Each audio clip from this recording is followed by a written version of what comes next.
আসসালামু আলাইকুম। আশা করি আপনারা সবাই ভালো আছেন। এইচএসসি ব্যবসায় সংগঠন ও ব্যবস্থাপনা প্রথম পত্রের পূর্ণাঙ্গ গাইডলাইনে চলে আসলাম। এই ভিডিওটা মূলত বানানো হয়েছে ওই সকল ছাত্রদের জন্য যারা কেবলই কলেজে ভর্তি হয়েছে এবং কিভাবে এইচএসসি লাইফে পড়াশোনা করা দরকার এই বিষয়ে তাদের নলেজ খুবই কম। তো চলুন শুরু করা যাক। তো আজকের আলোচ্য সূচি হচ্ছে নম্বর বন্টন এবং প্রশ্নের ধরন, অধ্যায়সমূহ এবং নতুন শিক্ষার্থীদের জন্য বিশেষ বিশেষ টিপস, প্রয়োজনীয় বই এবং পূর্ণাঙ্গ গাইডলাইন। তো প্রথমে আমরা নম্বর বন্টন এবং প্রশ্নের ধরনে আলোচনা করি। এইচএসসি পরীক্ষায় মোট 100 নম্বরের হয়। এখানে কোনো প্র্যাকটিক্যাল বা ব্যবহারিক নম্বর নাই। পুরো 100 নম্বরই লিখিত পরীক্ষার মাধ্যমে মূল্যায়ন করা হয়। তো সৃজনশীল সৃজনশীলে 70 নম্বর। পরীক্ষায় মোট 11টা সৃজনশীল প্রশ্ন থাকবে, যে কোনো 60টি প্রশ্নের উত্তর দিতে হবে। 7 × 10 60 × 10 70 নম্বর। প্রতিটি সৃজনশীলে 4টা অংশ থাকে, এটা আমরা মোটামুটি জানি, এই বিষয়ে আলোচনা করলাম না। বহু নির্বাচনী প্রশ্ন 30 নম্বর, মোট 30টা থাকবে, 30টার মধ্যে 30টাই উত্তর করতে হবে। এখন পাশের নম্বর নিয়ে আমরা আলোচনা করি। তো দুটাতে আলাদা আলাদা ভাবে পাস করতে হবে। আমাদের সিকিউ অর্থাৎ সৃজনশীলে আমাদের ন্যূনতম 23 মার্ক পাইতে হবে এবং এমসিকিউতে 10 মার্ক পেয়ে 10 মার্ক টোটাল 33 নম্বর এভাবে থাকলে মানুষ পাস করতে পারবে। দেখা গেল একজনের সৃজনশীলে 40 মার্কস আসছে বা 35 আসছে বা ভালো একটা মার্কস আসছে, কিন্তু সৃজনশীলে সে 10-এর কম পাইছে, তাও সে ফেল করবে। আবার দেখা যাচ্ছে এমসিকিউতে সে 30-এ 30ই পাইছে বা 25 পাইছে, বাট তার সিকিউতে হচ্ছে 23-এর কম আছে, তাহলেও সে ফেল করবে। মোটামুটি এগুলো আমাদের জানা আছে, তাও আমি একটু হালকা করে আলোচনা করলাম। আচ্ছা, অধ্যায় সমূহ এবং নতুন শিক্ষার্থীদের জন্য বিশেষ টিপস। এখানে এই ব্যবসা সংগঠন ও ব্যবস্থাপনা প্রথম পত্রে মোট 12টা অধ্যায় আছে। নতুন ভর্তি ও শিক্ষার্থীদের অধ্যায়গুলো একটু ধারণা নিচে দেওয়া হলো। মৌলিক অধ্যায়। মৌলিক অধ্যায় হচ্ছে অধ্যায় 1 এবং 2। অধ্যায়গুলোর নাম হচ্ছে ব্যবসায়ের মৌলিক ধারণা এবং ব্যবসার পরিবেশ। এখান থেকে প্রতি বছর 2 থেকে 3টা সৃজনশীল প্রশ্ন অবশ্যই আসে এবং 4 থেকে 5টা এমসিকিউ আসে। এগুলো খুব সহজ এবং বেসিক বেসিক তৈরি করতে সাহায্য করে। ব্যবসায়ের প্রকারভেদ 3 থেকে 8। বিভিন্ন ধরনের ব্যবসা, যেমন এক মালিকানা ব্যবসা, মানে একজনের করা ব্যবসা, 2 জনের করা ব্যবসা, একটা কোম্পানি ব্যবসা, এরকম আরো কয়েক ধরনের ব্যবসা আছে। তো এই ব্যবসাগুলোর ব্যাপারে এই অধ্যায়গুলোতে আলোচনা করা হয়েছে। এখান থেকে সাধারণত যে যৌথ মূলধনী ব্যবসা, কোম্পানি নামক একটা চ্যাপ্টার আছে। এই চ্যাপ্টারে একটু বড়, এখান থেকে 2টা সৃজনশীল প্রশ্ন আসে, বাকিগুলো থেকে মোটামুটি অংশীদারি ব্যবসা এবং এক মালিকানা ব্যবসা। অংশীদারি ব্যবসার মধ্যে একসাথে কয়েকজন মিলে ব্যবসা করে। এক মালিকানা ব্যবসা একজন, ওয়ান ম্যান আর্মি ব্যবসা। তো ওই ব্যবসা থেকে মোটামুটি সবসময় প্রশ্ন টশ্ন আসে, এমসিকিউ আসে আনুপাতিক হারে। আচ্ছা, আনুপাতিক হারে মানে আসে আর কি, ভালোই ভালোই প্রশ্ন আসে।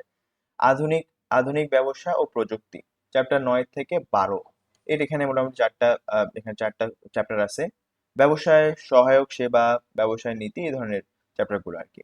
এখান থেকে বছরে 2 থেকে 3টা সৃজনশীল প্রশ্ন আসে। মানে 4টা চ্যাপ্টার থেকে 2টা বা 3টা সৃজনশীল প্রশ্ন আসে এবং 7 থেকে 8টা বহু নির্বাচনী প্রশ্ন অবশ্যই আসে। এগুলো অধ্যায় অনেক ছোট এবং বর্তমান যুগের সাথে মিল থাকায় বানিয়ে লেখা সহজ। কেমন প্রশ্ন হয়? প্রশ্নগুলো সরাসরি বই থেকে খুব কম হয়। বেশিরভাগ ক্ষেত্রে উদ্দীপকে একটি বাস্তব বা কাল্পনিক ব্যবসার গল্প দেওয়া থাকে। যেমন রহিম ও করিম মিলে একটা ব্যবসা শুরু করলো, হ্যান ত্যান, হ্যাঁ, এই ধরনের কথাবার্তা। সেটা পড়ে আইডেন্টিফাই করতে হবে এটা কোন ধরনের ব্যবসা। আশা করি আপনারা বুঝতে পারছেন। আচ্ছা, বই। কোন বই কিনবে? এখানে 3 ধরনের বই আমাদের কিনতে হবে। একটা হচ্ছে মূল বই খালিকুজ্জামান স্যারের বেস্ট, ওটা ওটা কিনার রেকমেন্ডেশন আমি করবো। গাইড হচ্ছে Panjeree first choice, second choice lecture, third choice Anupam. তিনটাই মোটামুটি ইউজ হয়, পাঞ্জারি সবচেয়ে বেশি ইউজ হয়। টেস্ট পেপার একটা কিনতে হবে, পাঞ্জারি অথবা লেকচার অথবা অনুপমের টেস্ট পেপার কিনতে হবে। পাঞ্জারি হচ্ছে ফার্স্ট চয়েস, লেকচার হচ্ছে second choice, Anupam third choice, বাকিগুলা ফোর্থ চয়েস ফিফথ চয়েস যা করে নেন। আমি রেকমেন্ড করবো পাঞ্জাবিটা কেনাই বেটার। আচ্ছা, কখন কেনা উচিত? মূল বই প্লাস গাইড প্রথম সপ্তাহে কিনে ফেলা উচিত। অনেক সময় দেখা যায় গাইড বা বইয়ের নতুন ভার্সনটা আসে না। তো ওই সময় আমি রেকমেন্ড করবো এটা নতুন ভার্সনের ওয়েট করার কোনো প্রয়োজন নেই, এক্সট্রা তেমন কিছুই থাকে না। তো আমরা সেকেন্ড হ্যান্ড কিনে ফেলতে পারি বা আগের ভার্সন যদি সেকেন্ড হ্যান্ড ভালো না লাগে আগের ভার্সনটাই ফার্স্ট হ্যান্ড কিনে নিতে পারি। এটা আমার রেকমেন্ডেশন। নীলক্ষেত যারা ঢাকায় আছে নীলক্ষেত থেকে কিনে নিতে পারে। আচ্ছা, টেস্ট পেপারটা কখন কিনতে হবে? টেস্ট এক্সামের পর।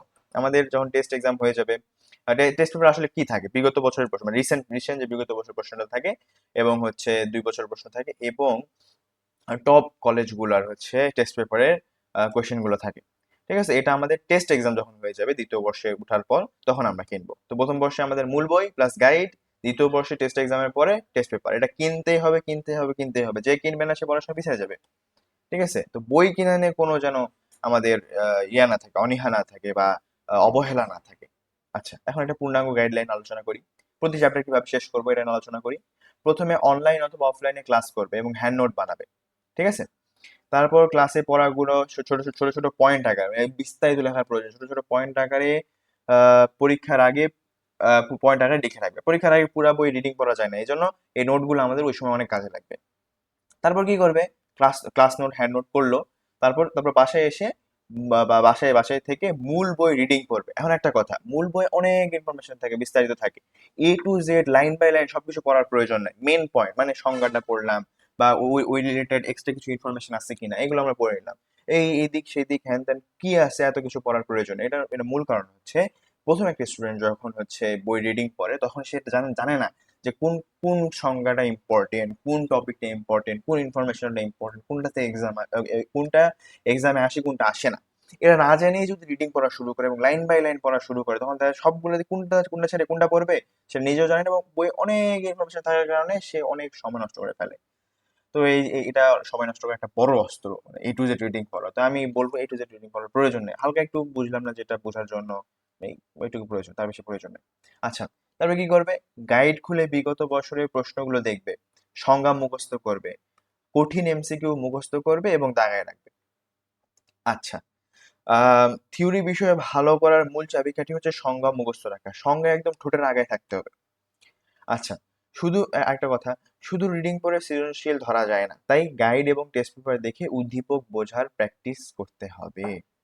আশা করি আপনারা বুঝতে পারছেন। সব চ্যাপ্টার শেষ, একটা একটা করে চ্যাপ্টার শেষ করলাম এই যে উপরে দেওয়ার প্রসেসে। তবে সব চ্যাপ্টার আমাদের শেষ হয়ে গেল। এখন কি করব? এখন হচ্ছে গাইড খুলে বিগত বছরে আসা সংজ্ঞাগুলো এবং এবং দাগায় রাখা এমসিকিউ গুলো, এই যে যে এমসিকিউ গুলো কঠিন মনে হয়েছে বললাম না, দাগায় রাখতে হবে। তো এমসিকিউ গুলো আমরা রিভিশন দিব, মানে রিডিং করবো বা মুখস্থ করে নিব এরকম।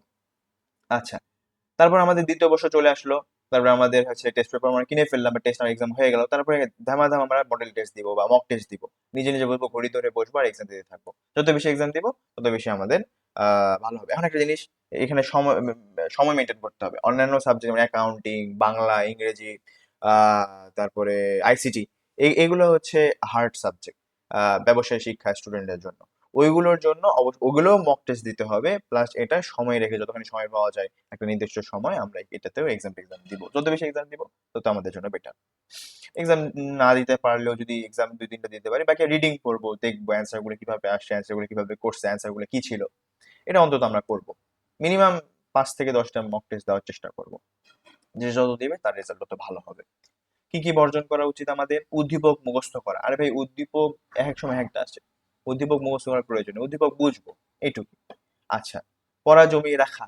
অনেকে আছে থিওরি সাবজেক্ট ভাই এক্সামে আগে পড়ে নিব, তো এক্সামে এটা পসিবল হয় না। এক্সামে 2 দিন 3 দিন আগে একবারে 12টা চ্যাপ্টার দেখে মনে হয় হায় হায় হায়, কি হইলো, কি করলাম। ঠিক আছে, সহজ সাবজেক্ট, এগুলো আবার অ্যাডমিশনেও কাজে লাগে। তো এই কারণে সুন্দর করে এগুলো পড়ে রাখবো, এগুলো আমরা পড়ে রাখবো। রিভিশন দেওয়ার কৌশল, প্রতি সপ্তাহে নতুন নতুন পড়া আমরা পড়বো বা নতুন নতুন চ্যাপ্টার পড়বো। তো কি করবো, এই 30 মিনিট 25 মিনিট আমার বের করে আগের দাগানো যে আমাদের হ্যান্ড নোটটা ছিল, এই হ্যান্ড নোটটা আমরা দেখবো। এবং প্রতিটা সবকিছু দেখার প্রয়োজন নেই, হ্যান্ড নোটটা দেখবো। তারপরে একটু গাইড খুলে যে সংজ্ঞাগুলো, ইম্পর্টেন্ট সংজ্ঞাগুলো একটু হালকা দেখে নিলাম। তারপরে MCQ গুলো যেগুলো আমরা পারি তো পারি, ওগুলো আমাদের সহজ, ওগুলো মাথায় থেকেই যায়। তো যেগুলো একটু কঠিন মনে হচ্ছে, যেগুলো আমরা ভুল করছি, এগুলো দাগায় রাখার কথা বললাম না, তো ওই দাগায় রাখা MCQ গুলো আমরা দেখে নিব রিভিশনের সময়। আচ্ছা, এখন পরীক্ষার খাতায় কিভাবে লিখতে হয়? একবার পূর্ণাঙ্গ গাইডলাইনে পরীক্ষার খাতা পর্যন্ত চলে আসো। আপনাদের আহ, ভর্তি থেকে শুরু করে একবার এক্সাম পর্যন্ত চলে গেছি আমরা। এক্সামে কি হবে এটা এটা শুনে আমরা ভিডিওটা শেষ করব। সময় বন্টন। সৃজনশীল প্রশ্নের জন্য সময় কম পাওয়া যায়। প্রতি সিকিউটা বাংলায় পড়তে আমার কষ্ট হয়, যাই হোক, প্রতি সিকিউর জন্য 21 থেকে 22 মিনিট সময় পাবো। তো প্রথম প্রথম প্রশ্নে একেবারে আধা ঘন্টা 45 মিনিট লাগাই আমি ফুল বড় বড় করে লিখলাম, পরে কিন্তু আমি সময় পাবো না। এই জন্য এগুলো আমাদের খেয়াল খেয়াল রাখা প্রয়োজন। পয়েন্ট আকারে লেখা, থিওরি পরীক্ষায় প্যারাগ্রাফের মতো গড় গড় করে না লিখে 1 2 3 বা ক খ দিয়ে পয়েন্ট আকারে লিখলে শিক্ষকরা বেশি নম্বর দেন। কারণ এটার কারণে তাদেরও সুবিধা হয় যে মূল মূল পয়েন্ট গুলো সে লিখতে পারছে কিনা। এবং মূল মূল পয়েন্ট যখন একটা ছাত্র লিখে ফেলে তখন আর স্যার এক্সট্রা কিছু প্রয়োজন হয় না ইভ্যালুয়েট করার জন্য যে সে এটা পারে কি পারে না। দেখা যায় ডিসক্রিপশন লিখতেছি এটা হচ্ছে মানে আহ, অনেকে মার্কস পায়, বাট আমি প্রেফার করি একটু পয়েন্ট আকারে সুন্দর করে পয়েন্টগুলো একটু বড় বড় করে দিলাম, সমস্যা নেই। আচ্ছা, টু দা পয়েন্ট উত্তর, ক এবং খ এর উত্তর সরাসরি স্পষ্ট হতে হবে। ক নাম্বারে সাধারণত একটা সংজ্ঞা জানতে চাই, সংজ্ঞা আমাদের দিতে হবে। খ নাম্বারে সংজ্ঞা চাই, ওরা একটু একদম প্রথম প্যারায় আমরা সংজ্ঞা দিব, দ্বিতীয় প্যারায় আমরা হচ্ছে একটু এক্সপ্লেনেশন দিব। আচ্ছা, গ নাম্বারে উদ্দীপকের সাথে মিলাইতে হয়, ঘ নাম্বারে এরকম উদ্দীপকের সাথে মিলায় 4টা প্যারায় উত্তর দিতে হয়। বাকি সৃজনশীল কিভাবে উত্তর করতে হয় এই বিষয়ে আমরা যখন গাইড পড়বো, টেস্ট পেপার পড়বো, তখন অবশ্যই আমরা জানবো। এবং সৃজনশীল যদি কিভাবে অ্যান্সার করতে হয়, এটাই যদি একেবারে না জানি, তাহলে এই জন্য আরো ভিডিও ইউটিউবে আছে, আমরা ওটা দেখার চেষ্টা করবো। তো আজকের মতো এইটুকুই। আশা করি ভিডিওটা ভালো লাগছে। ভালো লাগলে চ্যানেলটা সাবস্ক্রাইব করবেন এবং আমার পাশে থাকবেন, রিকোয়েস্ট। আচ্ছা, আজকের মতো এইটুকুই। আসসালামু আলাইকুম।